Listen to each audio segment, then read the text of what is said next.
They talk about the pride of towns in rural Manitoba, and certainly Hamiota, Manitoba is your stamping grounds, and it's interesting to reflect on your baseball days, Ellis. Almost all of your baseball days were in Hamiota, except for a couple. You must have some fond memories of the days at home. Oh, lots. Probably more than we could recount here, but my first coach when I was 10 years old was Gladwin Scott, who was a family friend at the time as well. And then through up the minor years with my dad coaching, we won a Western Canada Championship in Regina. And then I was playing senior ball when I was 14 years old or 15. I started in 1963, I believe, with the Red Sox. And for 22 years of the next 24, I played in Hamiota, with 2 years missed out. One with Joe Witcher's South End Sioux. We lost Game 3 in Binscar to Binscar Orioles for the Western, to go to the Western Championships that year. And then I played with Jack Forsyth and the McDonald Mallards and all the Manus boys out there, and a lot of good guys that I played ball with over my years. Ellis, would that year that you won in North Battleford, the Western title, would that be a high point? That's certainly one of the high points. We had to win our half of the Senior Baseball League that year to qualify. The Senior League was divided into two halves, and each had an all-star team. We had to win our half to go. That was certainly a highlight. I think there was only myself and Jerry Arouge from Hamiota that made that particular squad that year. So, yeah, that was a good highlight. And, of course, winning the province, everything in 1979 with Al Robertson as our coach at the time. Talking about coaches, you did do a little coaching, not an awful lot after your playing days were over? Yes, I coached, a little bit in Hamiota as a summer job one year for Hamiota Rec Committee or whatever it was at the time. And I think my brother was one of the kids I coached at the time in the actual team that I had to look after, as well as coach and help train some of the minor ball teams below that.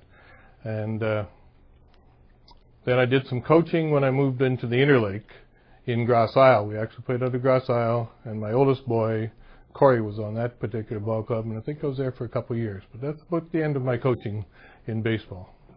When you were growing up and when you first started to play baseball, did you have any baseball heroes, any idols that come to mind? Willie Mays. Say Hey Kid in the center field and Candlestick Park, yes. Sure. And a team?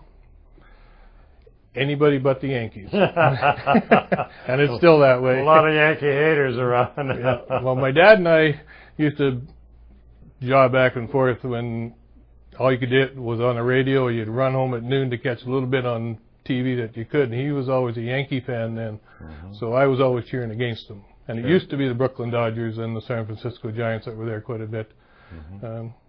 The Milwaukee Braves, too, was a pretty good club then with Henry Aaron and the boys. So. Hamiota, of course, was synonymous with the Manitoba Senior Baseball League and its participation therein. Did you get into any tournament play during that period of time, Ellis? We played quite a few tournaments with the Red Sox. Bertle on July the 1st was where we were scheduled to go most years once the Senior League actually took over running that particular tournament. So we were pretty much scheduled to Bertle. The odd time we might go, maybe to Elphinstone, but that was very early in my career. That was the only two places I think I ever played ball on July the 1st. That seemed to be significant out in rural Manitoba, though, during that time frame. Tournament ball was kind of big. Yeah. But the Red Sox didn't get we played a lot of weekend ball. Sure. And up until that point, like when I was in my minor years, we would play tournaments probably 4 times a week during the fair seasons. Sure. And we played all summer. That's all we did. So we didn't have soccer. We didn't have the other things. Just ball. Do you think baseball is still conducted in the correct light, the same progressive promotional light that it once was in Manitoba? Well, I think they're in the right track. The fair play, that particular aspect of the game. They start now with T-ball. I think to try to get the kids a little more active, because baseball is a tough game to learn. if you're playing right field and nobody's hitting the ball or whatever. So, yeah, baseball's a tough game. Sure. And I think they're going about it the right way, but I think we're losing a lot of kids to soccer. It's a little easier sport to play. I'm not sure we're getting a lot of baseball players when most of them are done by the end of June. Now it's pretty much the end of the school year. School's done. And it's quite a trend now in the midget ball area, that 16, 18-year-old with high school ball now almost going the way of hockey, where high school's taken over that particular caliber, it looks like. So. Sure. And tell me, what does it feel like to be inducted into the Baseball Hall of Fame, saluted by your baseball peers? Well, that's quite an honor when it's a recognition by people you played with and people who watched you play over the course of years. It certainly is, and it makes it extra special to be there alongside my dad, who is in for slightly different reasons, but without him I probably wouldn't have made it myself, so it certainly makes it special in that regard, yes.